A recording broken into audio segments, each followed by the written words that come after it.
¿Qué tan profundas son realmente nuestras amistades? ¿Son genuinas las relaciones que construimos a lo largo de décadas o están secretamente condicionadas por nuestro estatus económico y social? Estas son preguntas que la mayoría de nosotros nunca tendremos que enfrentar de manera tan dramática como Marcus Wellington, un magnate de 58 años cuya fortuna de $1.200 millones lo había convertido en una figura respetada en los círculos más exclusivos de Nueva York. Marcus había construido su imperio desde cero, transformando una pequeña empresa de consultoría tecnológica en un conglomerado internacional que empleaba a más de 15,000 personas. Pero después de 3 décadas de éxito, una pregunta lo obsesionaba cada vez más. De todas las personas que lo rodeaban, que lo invitaban a sus fiestas elegantes, que buscaban sus consejos y su compañía, ¿cuántas realmente se preocupaban por él como ser humano? La respuesta a esa pregunta llegaría de la manera más brutal posible, a través de un experimento social tan audaz como devastador. Marcus decidió fingir la pérdida total de su fortuna para descubrir quiénes eran sus verdaderos amigos.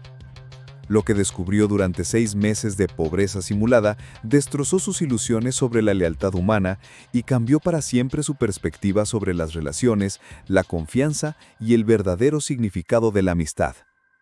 Esta es la historia de un hombre que lo tenía todo y decidió pretender que no tenía nada, solo para descubrir verdades tan dolorosas sobre las personas más cercanas a él que algunas heridas nunca sanaron completamente. La idea surgió durante una cena en el exclusivo Club Union de Manhattan, donde Marcus había sido miembro durante 25 años. Estaba sentado con 3 de sus amigos más cercanos: Jonathan Hayes, heredero de una fortuna bancaria; Robert Chen, magnate de bienes raíces; y David Morrison, dueño de una cadena de hoteles de lujo. La conversación había derivado hacia un tema incómodo: el reciente suicidio de Thomas Whitmore, un empresario que había perdido todo en malas inversiones. «Pobre Thomas», había comentado Jonathan mientras cortaba su filete Wagyu. «Aunque honestamente, nunca entendí por qué se relacionaba con nosotros. Siempre supe que no tenía el calibre para mantenerse en nuestros círculos». Las palabras de Jonathan resonaron en la mente de Marcus durante semanas. ¿Era así como sus amigos lo verían si él perdiera su fortuna? ¿Eran sus relaciones de 30 años tan superficiales que desaparecerían el momento en que el dinero se acabara? La obsesión creció hasta convertirse en una necesidad urgente de conocer la verdad. Marcus comenzó a planificar lo que sería el experimento social más elaborado y arriesgado de su vida. Fingiría una bancarrota total y vería cómo reaccionaban las personas más importantes en su vida. La preparación tomó 2 meses. Marcus contrató discretamente a una firma de actuación corporativa especializada en simulaciones de crisis. Creó una identidad falsa para un abogado de bancarrota interpretado por un actor profesional. Falsificó documentos legales que parecían auténticos, incluyendo órdenes judiciales de embargo, notificaciones de acreedores y declaraciones de activos congelados. El plan era meticulosamente detallado. Marcus trasladaría secretamente sus activos reales a fideicomisos offshore indetectables, mientras que públicamente parecería perder todo debido a una combinación catastrófica de inversiones fallidas, fraude de socios comerciales y demandas legales devastadoras. Para hacer creíble la farsa, Marcus incluso se mudó temporalmente de su penthouse de $40 millones en Central Park West a un modesto apartamento de 2 habitaciones en Queens. Vendió públicamente algunos de sus automóviles de lujo y comenzó a vestirse con ropa más modesta comprada en tiendas departamentales comunes. Su asistente personal, Jennifer Walsh, quien había trabajado con él durante 12 años, fue la primera en ser engañada. Marcus le mintió diciéndole que tendría que despedirla debido a la crisis financiera. La reacción de Jennifer fue inmediata y genuina. Lloró, le ofreció trabajar sin salario hasta que se recuperara y le prometió ayudarlo a encontrar trabajo si era necesario. La sinceridad de Jennifer le dio a Marcus la primera pista de que su experimento revelaría diferencias dramáticas en cómo las personas reaccionarían a su aparente caída. El siguiente paso fue informar a su círculo íntimo. Marcus programó llamadas telefónicas individuales con sus amigos más cercanos, adoptando un tono de devastación y humillación que había estado practicando durante semanas. «Jonathan», le dijo a su amigo de 30 años, «tengo que contarte algo terrible. He perdido todo. Las inversiones en criptomonedas fueron un desastre. Mi socio de negocios resultó ser un estafador y ahora tengo demandas por más de 2.000 millones. Los abogados dicen que tendré que declarar bancarrota personal. Voy a perder la casa, los autos, todo. La respuesta de Jonathan fue un silencio incómodo de 10 segundos, seguido por: «Oh, Marcus, eso es terrible. Escucha, estoy entrando a una reunión ahora. Hablamos después, ¿sí?». Esa misma conversación, con variaciones menores, se repitió con cada una de las personas en su círculo social. Marcus documentó meticulosamente cada reacción, cada tono de voz, cada promesa de ayuda o cada excusa para terminar rápidamente la llamada. Para hacer la farsa completamente convincente, Marcus también se sometió a cambios físicos dramáticos. Perdió 15 kilogramos intencionalmente, dejó de usar sus trajes hechos a medida y desarrolló lo que parecían ser signos visibles de estrés: ojeras, cabello menos cuidado, una postura más encorvada. Cuando apareció en el Club Onion, una semana después de sus llamadas telefónicas, vestido con un traje de rack que claramente no le quedaba bien, las miradas de sus supuestos amigos fueron de shock, incomodidad y algo que Marcus interpretó como desprecio mal disimulado. «Marcus», le había dicho Robert Chen, «te ves diferente. ¿Estás bien?». «Estoy sobreviviendo. Ya sabes, es difícil, nunca imaginé que terminaría en esta situación». Las conversaciones esa noche fueron tensas, llenas de silencios incómodos y cambios abruptos de tema.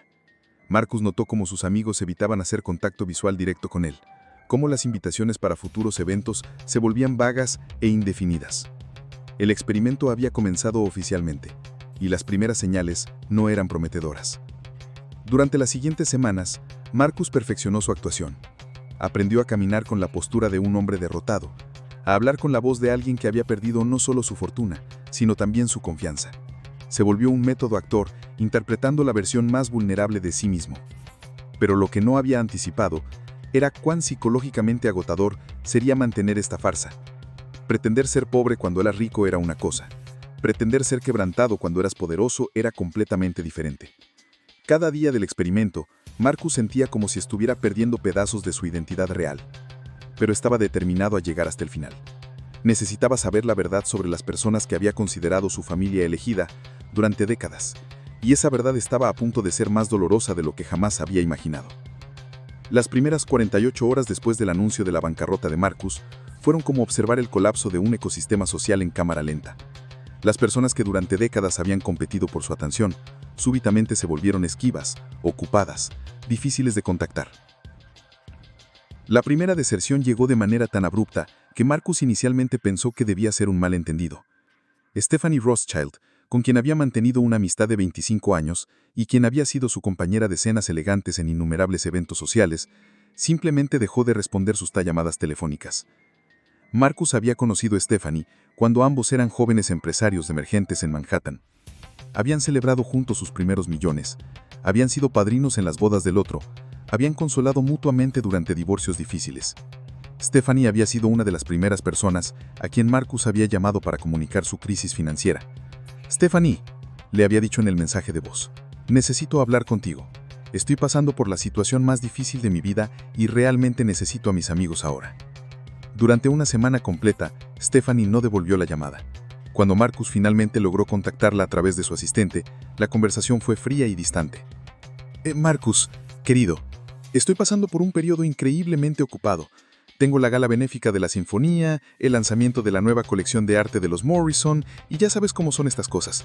Tal vez podamos almorzar en algún momento del mes que viene».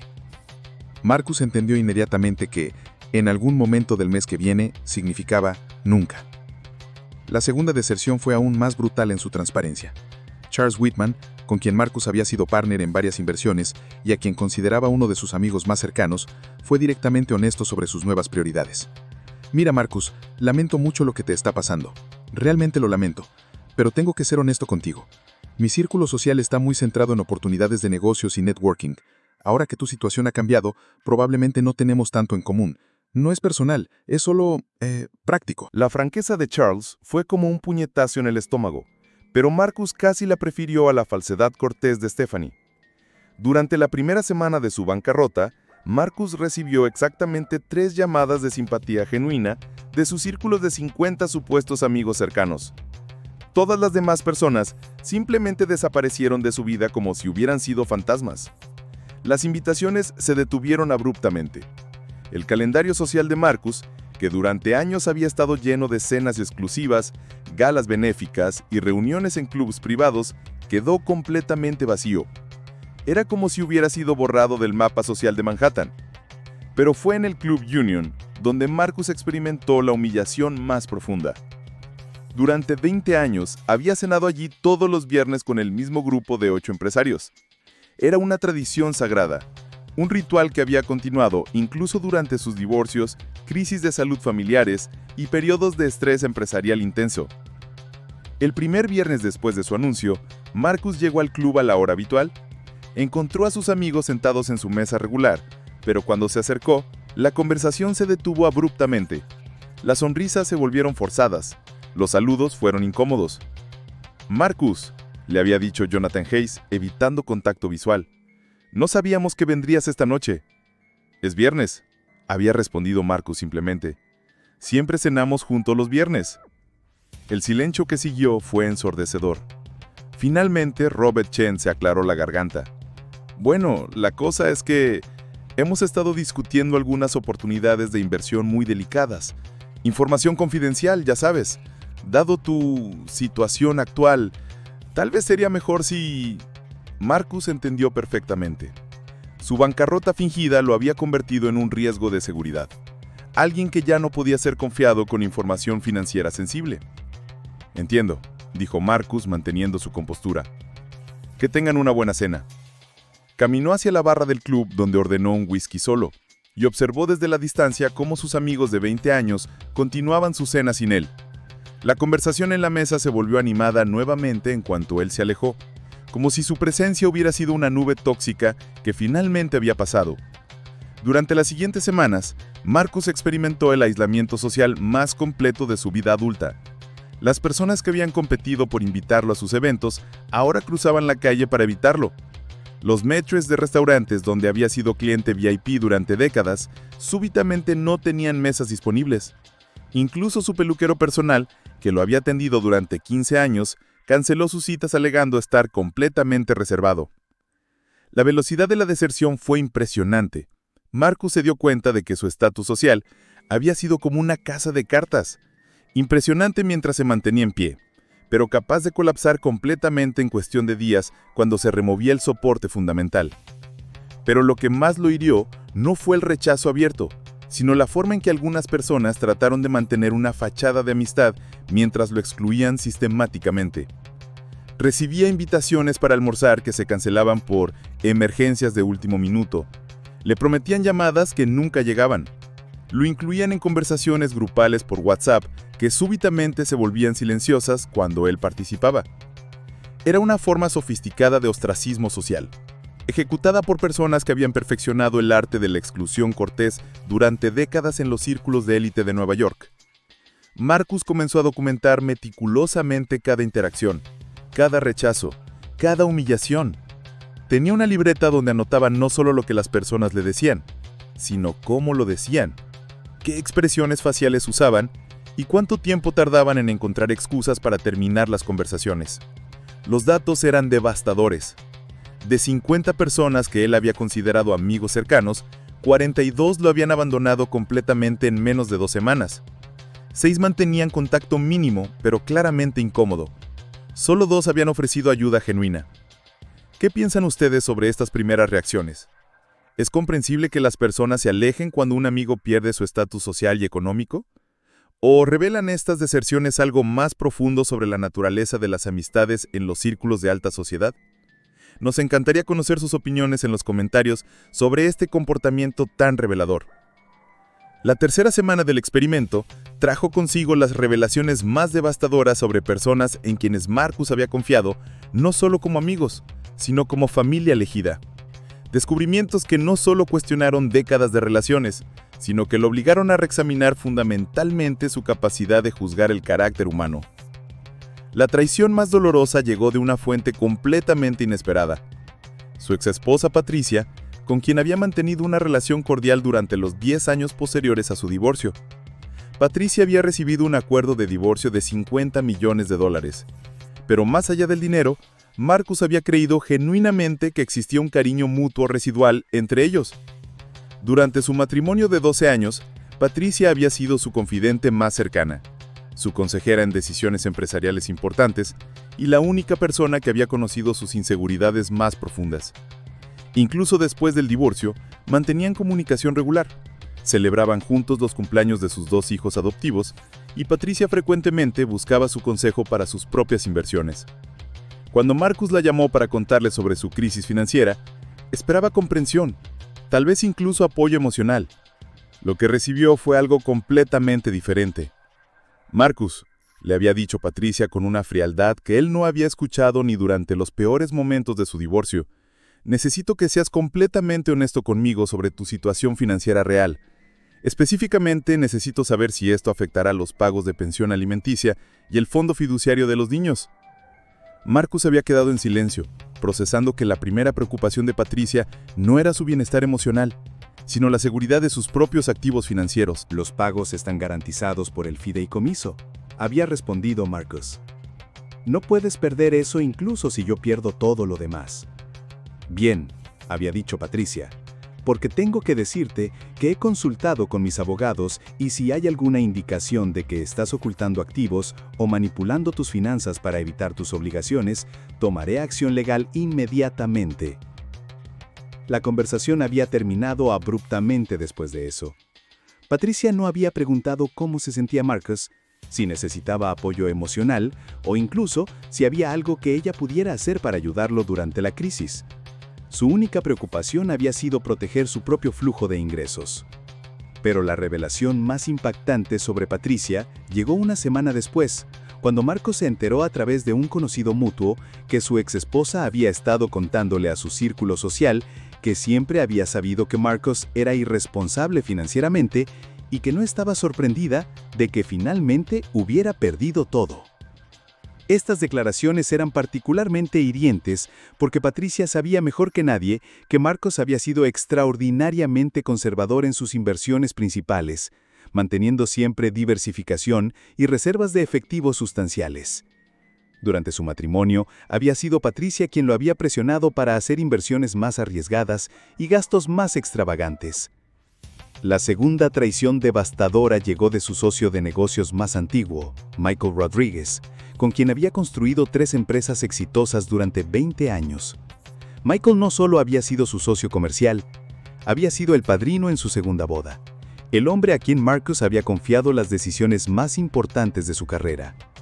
Cuando Marcus le contó sobre su supuesta bancarrota, Michael había expresado simpatía y shock. «Hermano», le había dicho, «esto es increíble. No puedo creer que haya pasado sin que me diera cuenta. ¿Qué puedo hacer para ayudarte?» Marcus había sentido alivio al escuchar esas palabras.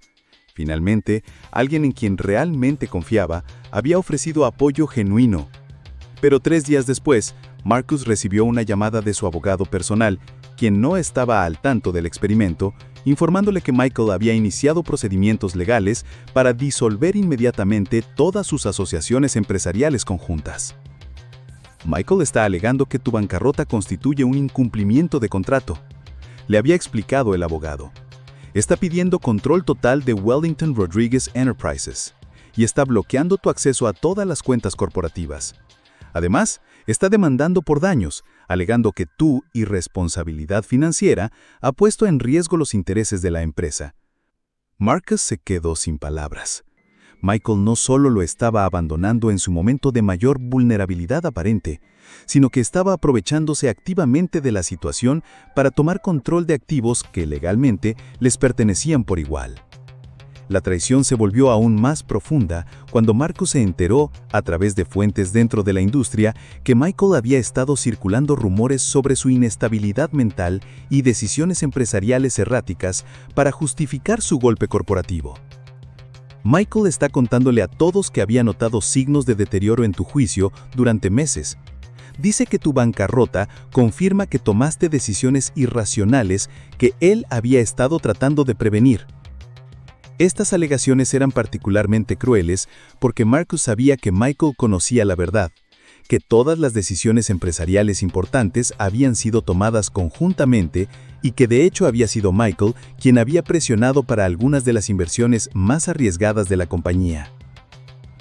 La tercera revelación devastadora involucró a todo su círculo de amigos del club de golf, donde había sido miembro durante 15 años.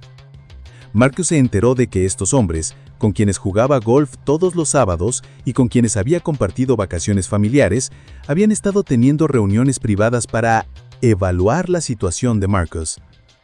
Están preocupados de que tu presencia en el club pueda afectar negativamente la reputación del lugar, le había contado confidencialmente el gerente del club, quien había sido amable con Marcus durante años.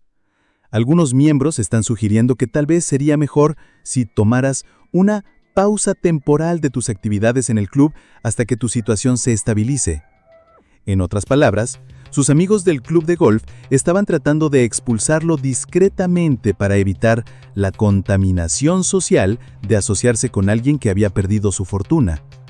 Pero quizás la revelación más hiriente de todas llegó cuando Marcus se enteró de que varias de estas personas habían estado especulando sobre su situación financiera durante meses antes de que él hiciera su anuncio oficial. «Marcus, tengo que contarte algo», le había dicho Jennifer, su ex asistente, durante una llamada telefónica. «Varios de tus amigos me habían estado preguntando sobre tus finanzas durante los últimos meses. Jonathan Hayes me llamó 3 veces preguntándome si había notado cambios en tus hábitos de gasto. Stephanie me preguntó si sabía algo sobre problemas de flujo de efectivo. Pensé que era extraño, pero no le di importancia». Marcus se dio cuenta de que sus supuestos amigos habían estado monitoreando su situación financiera como buitres esperando señales de vulnerabilidad. Su anuncio de bancarrota no había sido una sorpresa para ellos. Había sido la confirmación de sospechas que habían estado cultivando. La imagen que emergió durante estas semanas fue de un ecosistema social construido enteramente sobre interés mutuo transaccional. Marcus había creído que estaba rodeado de amigos. En realidad, había estado rodeado de personas que lo veían como una fuente de oportunidades, conexiones y entretenimiento de alto nivel. Cuando esas oportunidades desaparecieron, las relaciones se evaporaron con ellas. Durante noches insomnes en su apartamento modesto en Queens, Marcus reflexionaba sobre cuán profundamente había malinterpretado la naturaleza de sus relaciones durante décadas. Había confundido transacciones sofisticadas con conexiones emocionales genuinas. Había interpretado cortesía social como cariño auténtico. La soledad era abrumadora, pero lo que más lo atormentaba era la pregunta de si él mismo había sido tan superficial en sus propias amistades. ¿Había sido genuino en su cariño por estas personas o había sido atraído por su estatus, conexiones y capacidad de proporcionarle entretenimiento sofisticado? Queridos espectadores, les agradezco profundamente por haber permanecido conmigo a través de estas revelaciones tan valorosas. Su atención y compromiso con esta historia significan muchísimo, y les prometo que lo que viene a continuación los sorprenderá aún más. Porque en medio de todas estas traiciones devastadoras, Marcus estaba a punto de descubrir que la lealtad genuina existe, pero viene de lugares completamente inesperados. En medio del colapso social más devastador de su vida, Marcus Wellington estaba a punto de descubrir que la verdadera lealtad y el cariño auténtico existían en su vida, pero provenían de fuentes que había infravalorado o incluso ignorado completamente durante años. En medio del colapso social más devastador de su vida, Marcus Wellington estaba a punto de descubrir que la lealtad genuina existía, pero provenía de fuentes que había infravalorado o incluso ignorado completamente durante años. La primera sorpresa llegó de Carmen Morales, la mujer de 53 años que había sido su ama de casa durante 8 años. Carmen ganaba $45,000 anuales, una fracción infinitesimal de lo que Marcus había considerado importante en su mundo de alta finanzas. Cuando Marcus le informó que tendría que prescindir de sus servicios debido a su crisis financiera, la reacción de Carmen lo dejó completamente sin palabras. «Señor Marcus», le había dicho Carmen con lágrimas en los ojos pero con voz firme, «usted trabaja para yo durante 8 años. Usted trata a mí siempre con respeto. Me da trabajo extra cuando necesito dinero para los medicamentos de mi madre. Me permite traer a mis nietos cuando no tengo cuidador. Ahora usted está en problemas. Es mi turno de ayudarlo». Carmen no solo se ofreció a seguir trabajando sin salario hasta que Marcus se recuperara financieramente, sino que llegó a su apartamento en Queens con una bolsa de mercado llena de comida que había comprado con su propio dinero. «Usted no sabe cocinar bien», le había dicho Carmen con una sonrisa maternal. «Yo vengo 3 veces a la semana y cocino para usted. No es trabajo, es amistad». Durante las siguientes semanas, Carmen se convirtió en el ancla emocional de Marcus. Llegaba a su apartamento modesto con la misma dignidad con que había trabajado en su penthouse. Cocinaba comidas nutritivas. Y más importante aún, lo trataba exactamente igual que siempre, con respeto cariñoso, pero sin lástima. Señor Marcus, le había dicho una tarde mientras preparaba sopa casera, el dinero va y viene. El carácter de una persona permanece. Usted tiene buen corazón. Eso no cambia porque su cuenta bancaria cambie. La segunda sorpresa llegó de una fuente aún más inesperada. Tommy Chen, el portero del edificio donde Marcus había vivido durante 12 años. Tommy era un inmigrante de Hong Kong de 62 años que había trabajado turnos dobles durante décadas para mantener a su familia extendida. Marcus había interactuado con él diariamente durante más de una década, pero siempre de manera superficial. Saludos corteses, propinas navideñas generosas, conversaciones breves sobre el clima. Cuando Marcus se mudó del penthouse, Tommy se acercó a él con una propuesta que lo conmovió profundamente. «Señor Wellington», le había dicho Tommy en su inglés cuidadosamente pronunciado, «escuché que está pasando por tiempos difíciles. Mi esposa y yo queremos invitarlo a cenar con nuestra familia este domingo. No es caridad, es respeto. Usted siempre me trató como persona importante. Ahora nosotros queremos hacer lo mismo». La cena en el modesto apartamento de una habitación de Tommy en Chinatown fue una de las experiencias más emotivas de la vida de Marcus. La familia Chen había preparado una comida casera elaborada, habían puesto su mejor vajilla y habían tratado a Marcus como si fuera un miembro honorario de la familia. Durante la cena, Marcus se enteró de que Tommy tenía una maestría en ingeniería eléctrica de la Universidad de Hong Kong, pero había trabajado como portero durante 20 años porque su título no era reconocido en Estados Unidos y necesitaba ingresos inmediatos para mantener a su familia extendida. «En Hong Kong, yo diseñaba sistemas eléctricos para rascacielos», le había contado Tommy. «Pero la familia es más importante que el orgullo profesional. Trabajo como portero, mando dinero a mis padres en Hong Kong, pago universidad para mis hijos aquí. No me avergüenzo de mi trabajo honesto».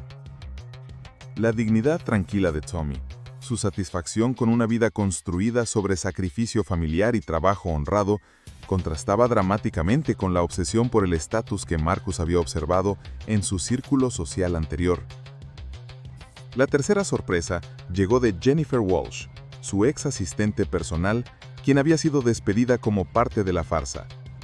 2 semanas después de perder su empleo, Jennifer llamó a Marcus con una propuesta que lo dejó sin habla. «Marcus», le había dicho, «conseguí un trabajo nuevo en otra empresa, pero quería ofrecerte algo.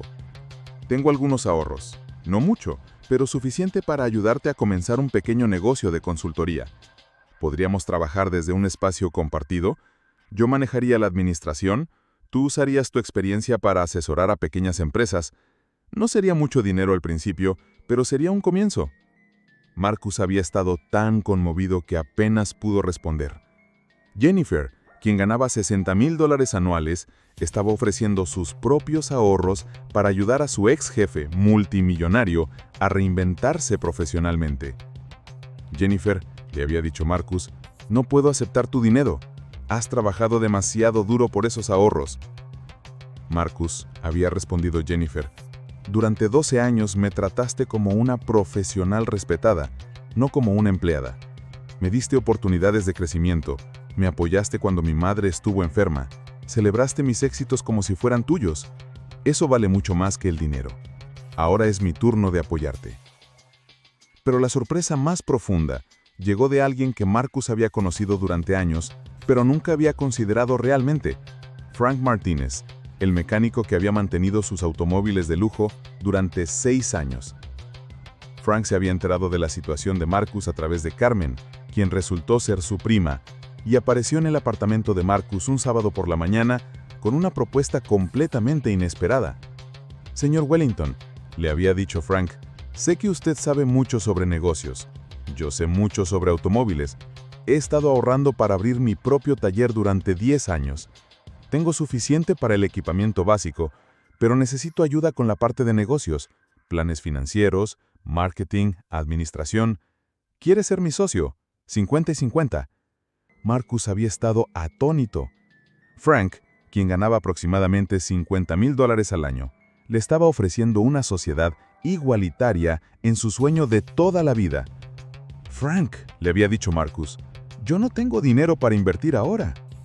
No necesito su dinero, necesito su cerebro, su experiencia, sus conocimientos. Durante 6 años he visto cómo usted maneja sus negocios, cómo toma decisiones, cómo trata a las personas. Eso vale mucho más que dinero para mí. La propuesta de Frank era genuina y reflexiva. Había identificado un nicho en el mercado: servicio de automóviles de lujo con atención personalizada y honestidad absoluta. Los ricos están cansados de ser estafados por talleres que aprovechan que ellos no entienden de mecánica.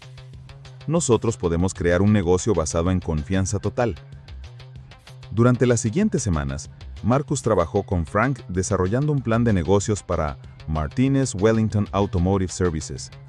Era la primera vez que Marcus se sentía útil, respetado y valorado por sus conocimientos en vez de dinero. La cuarta sorpresa llegó de un grupo completamente inesperado: los otros residentes de su nuevo edificio de apartamentos en Queens. Marcus esperaba invisibilidad en su nueva vida modesta, pero en cambio encontró una comunidad que lo acogió con la calidez que nunca había experimentado en Manhattan.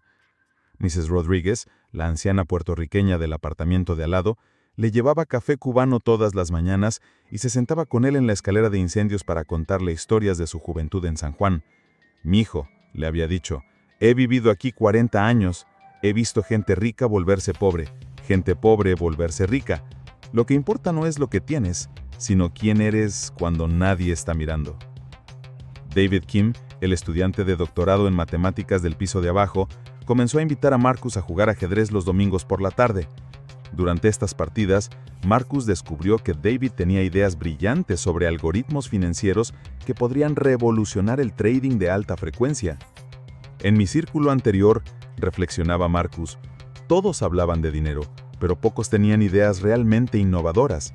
Aquí, rodeado de personas con ingresos modestos, encuentro más creatividad intelectual genuina». La quinta sorpresa fue quizá la más emotiva: su hijo adoptivo Michael, de 26 años, quien había estado distanciado de Marcus durante varios años debido a desacuerdos sobre el estilo de vida ostentoso de su padre adoptivo. Michael era trabajador social en el Bronx, había rechazado el dinero de su padre y había construido su identidad en oposición consciente a la riqueza extrema. Cuando se enteró de la bancarrota de Marcus, su reacción fue completamente inesperada. «Papá», le había dicho durante una llamada telefónica que Marcus nunca olvidaría, «sé que hemos tenido nuestras diferencias sobre el dinero y los valores, pero ahora que has perdido tu fortuna, tal vez finalmente podemos tener una relación real, basada en quiénes somos como personas, en lugar de lo que tienes en el banco». Michael se ofreció a ayudar a Marcus a encontrar trabajo en organizaciones sin fines de lucro, donde su experiencia empresarial podría usarse para causas sociales. «Has pasado décadas haciendo dinero. Tal vez ahora puedas pasar tiempo haciendo una diferencia». Por primera vez en años, Marcus y Michael comenzaron a tener conversaciones profundas sobre valores, propósito y el significado de una vida bien vivida. La pérdida aparente de su fortuna había paradójicamente restaurado su relación con su hijo. La sexta sorpresa llegó de una fuente completamente inesperada: el Dr. Richard Chan, sin relación con Tommy Chan, su médico personal durante 12 años. Cuando Marcus canceló sus citas médicas regulares porque ya no podía permitirse atención médica privada, el Dr. Chen lo llamó personalmente. «Marcus», le había dicho, «he sido tu médico durante más de una década. He visto cómo el estrés de la riqueza extrema ha afectado tu salud, presión arterial alta, insomnio crónico, ansiedad constante. No voy a abandonarte ahora que realmente podrías beneficiarte de apoyo médico».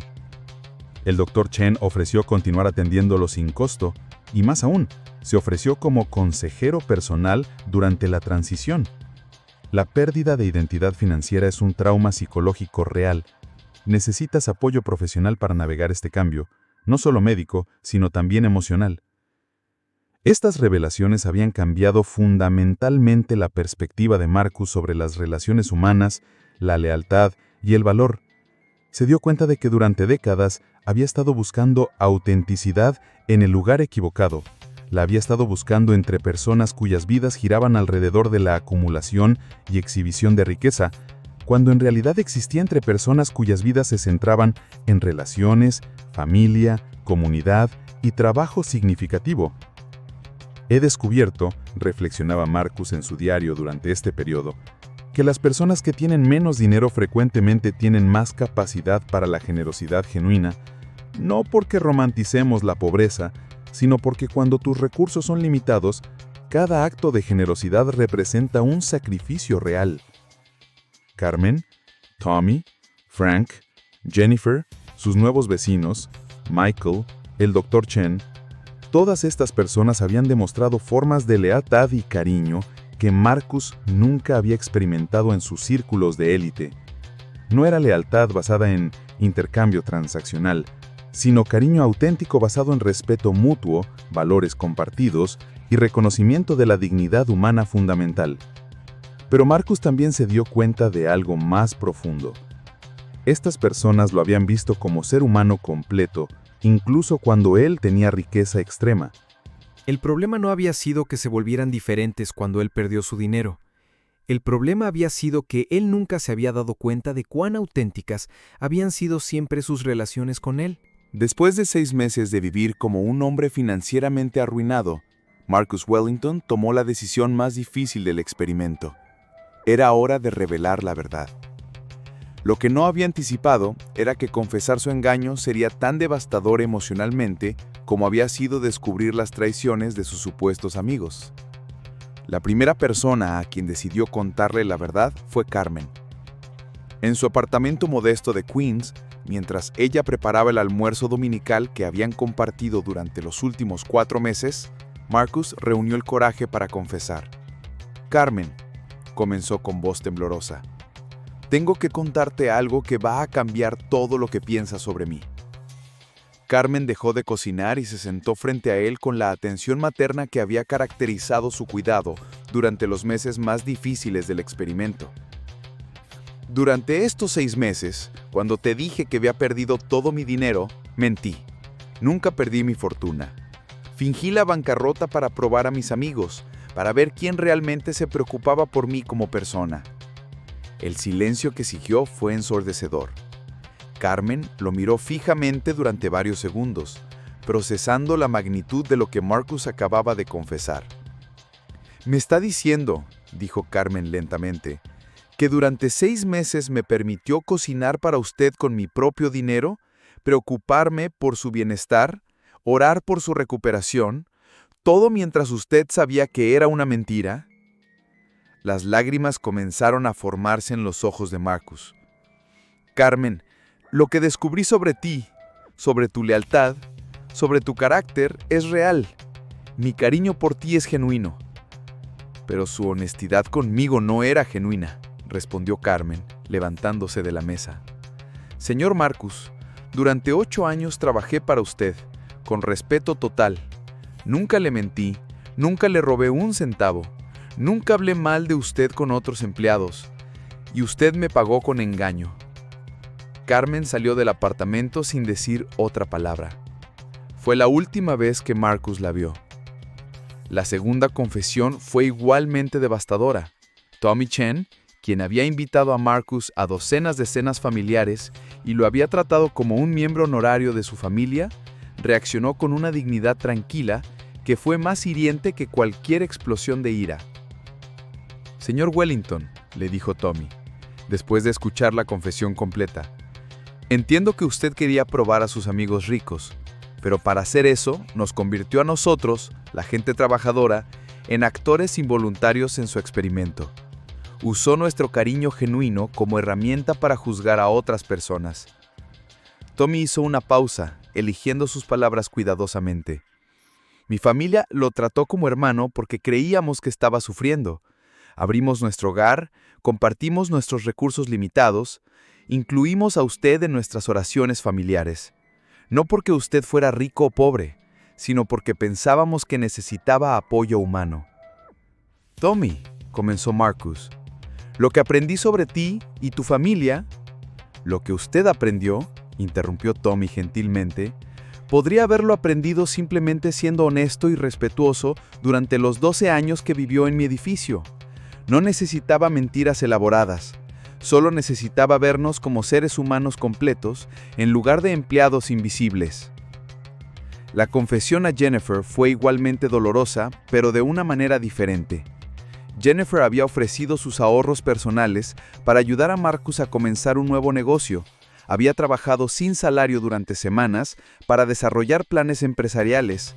Había puesto en riesgo su propia seguridad financiera por lealtad. Marcus, entiendo por qué hiciste esto. Realmente lo entiendo. Pero me duele profundamente que no confiaras en mí lo suficiente como para incluirme en la verdad. Durante 12 años, creí que teníamos una relación basada en respeto mutuo y confianza. Jennifer hizo una pausa, limpiándose lágrimas que había estado tratando de controlar. Lo que más me duele es que mi lealtad hacia ti era genuina, pero tu confianza en mí no lo era. Me trataste como otro sujeto de prueba en lugar de la amiga que pensé que era. Frank Martínez, el mecánico que había ofrecido sociedad igualitaria en su sueño empresarial, tuvo la reacción más explosiva. «¿Sociedad igualitaria?», gritó cuando Marcus le contó la verdad. «Usted nunca vio nuestra sociedad como igualitaria. Me estaba estudiando como un espécimen de laboratorio. Durante meses he estado desarrollando planes de negocios.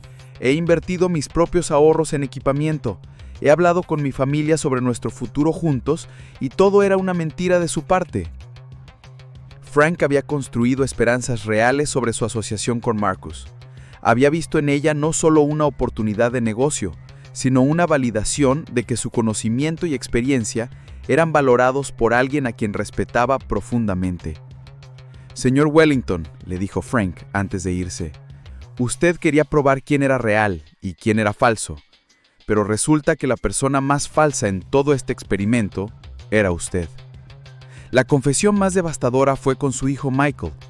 Marcus había esperado que Michael, quien había criticado durante años la superficialidad del mundo de la riqueza extrema, entendería y tal vez hasta aprobaría el experimento. La reacción fue exactamente la opuesta. «Papá», dijo Michael con una frialdad que Marcus nunca había escuchado en su voz. «Durante 6 meses, tuvimos las conversaciones más honestas y profundas de nuestras vidas.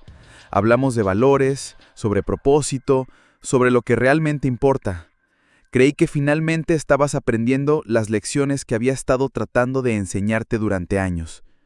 Michael se levantó y caminó hacia la ventana, dándole la espalda a Marcus. «Pero todo era performance de tu parte, ¿verdad?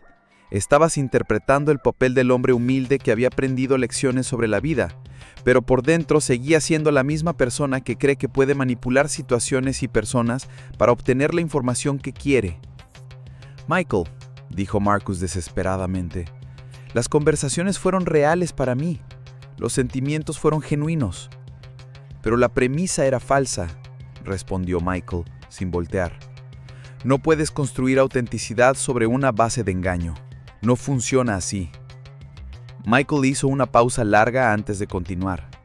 «¿Sabes qué es lo más triste de todo esto, papá? Que realmente creí que habías cambiado. Creí que la pérdida de tu fortuna te había enseñado humildad, empatía, conexión genuina con otros seres humanos.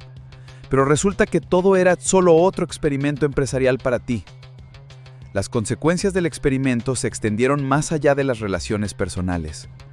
Marcus se dio cuenta de que había causado daño real a personas que no se lo merecían, personas cuya única falta había sido mostrar cariño genuino hacia alguien que pensaban que estaba sufriendo. Me di cuenta, reflexionaba Marcus meses después, que en mi búsqueda por descubrir quiénes eran mis verdaderos amigos, me había convertido en el tipo de persona que no merecía tener amigos verdaderos. El experimento había respondido su pregunta original de manera devastadora. Sí, muchas de sus amistades de élite eran superficiales y transaccionales, pero al responder esa pregunta, había destruido las relaciones auténticas que sí existían en su vida. Marcus intentó reparar el daño. Ofreció compensación financiera a Carmen, Tommy, Jennifer y Frank por el tiempo y recursos que habían invertido en ayudarlo durante su crisis. Todos rechazaron el dinero. No se trata de dinero, le había dicho Jennifer. Se trata de confianza, y eso no se puede comprar ni reparar con cheques. Marcus estableció fondos de educación para los hijos de Tommy, becas universitarias en nombre de Carmen y otras formas de apoyo indirecto, pero sabía que estas acciones, aunque bien intencionadas, no podían deshacer el daño fundamental de haber manipulado el cariño genuino de estas personas. El experimento también había cambiado permanentemente su relación con su círculo social original. Cuando Marcus eventualmente reveló la verdad sobre su bancarrota fingida, las reacciones fueron de incredulidad, ira y en algunos casos admiración perversa por la elaboración del engaño. «Brillante», le había dicho Jonathan Hayes cuando se enteró. «Absolutamente brillante. Yo debería hacer lo mismo con mis amigos». Pero Marcus se dio cuenta de que esta reacción era exactamente el problema. Sus amigos de élite veían el experimento como una estrategia inteligente, una forma sofisticada de obtener información útil. No entendían el daño humano que había causado, porque nunca habían valorado realmente las conexiones humanas auténticas.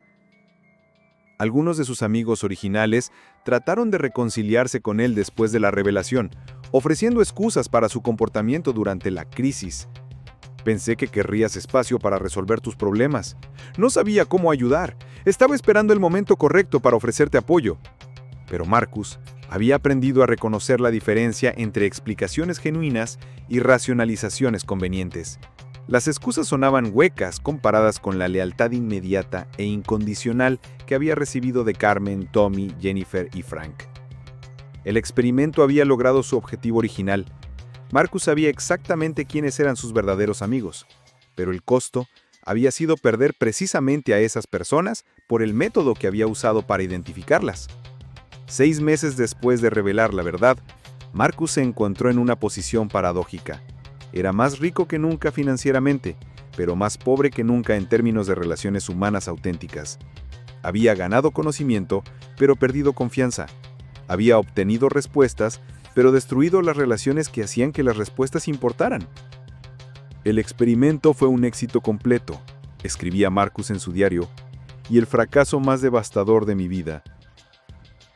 La historia de Marcus Wellington nos confronta con preguntas incómodas sobre la naturaleza de la amistad, la ética de probar a las personas que amamos y las consecuencias imprevistas de buscar verdades que tal vez sería mejor dejar sin examinar.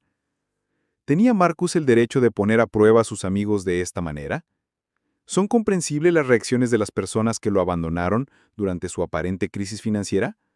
¿O revelan algo fundamental sobre el carácter humano? Más importante aún, ¿valen la pena conocer verdades dolorosas si el costo es destruir las relaciones que hacen que la vida tenga significado? El experimento de Marcus reveló que la lealtad genuina y el cariño auténtico existían en su vida, pero también demostró que estos sentimientos pueden ser destruidos por la desconfianza y la manipulación, aunque las intenciones originales no fueran maliciosas. Tal vez la lección más profunda de esta historia es que las relaciones humanas auténticas no pueden ser evaluadas como experimentos científicos. Requieren vulnerabilidad mutua, honestidad recíproca y fe en la bondad fundamental del otro. Cuando convertimos a las personas que amamos en sujetos de prueba, perdemos precisamente lo que estábamos tratando de proteger. Marcus aprendió que la riqueza más grande no está en tener amigos que te amen incondicionalmente, sino en ser el tipo de persona que merece ese amor incondicional. Y eso requiere honestidad, vulnerabilidad y la voluntad de confiar sin garantías. ¿Qué opinan ustedes sobre las acciones de Marcus? ¿Era comprensible su necesidad de conocer la verdad sobre sus amistades? ¿Cómo habrían reaccionado si un amigo rico perdiera todo? ¿Y qué habrían hecho si descubrieran que la crisis había sido fingida? Más profundamente, ¿creen que es posible reconstruir la confianza después de un engaño tan elaborado, aunque las intenciones no fueran maliciosas? Déjenos sus reflexiones en los comentarios. Esta historia nos desafía a examinar nuestras propias motivaciones en las amistades y a preguntarnos si nuestras lealtades están basadas en amor genuino o en beneficio mutuo. Si esta historia los ha hecho reflexionar sobre la naturaleza de sus propias relaciones, no olviden suscribirse a nuestro canal para más relatos que exploran las complejidades más profundas de la naturaleza humana. En nuestro próximo video, les contaremos la increíble historia de una heredera multimillonaria que decidió trabajar encubierto en sus propias fábricas durante un año completo.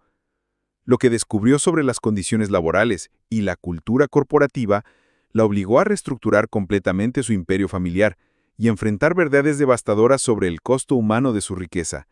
Gracias por acompañarnos en este viaje hacia la comprensión de las relaciones humanas más complejas. Hasta la próxima historia que cambiará su perspectiva sobre la confianza, la lealtad y el verdadero significado de la amistad.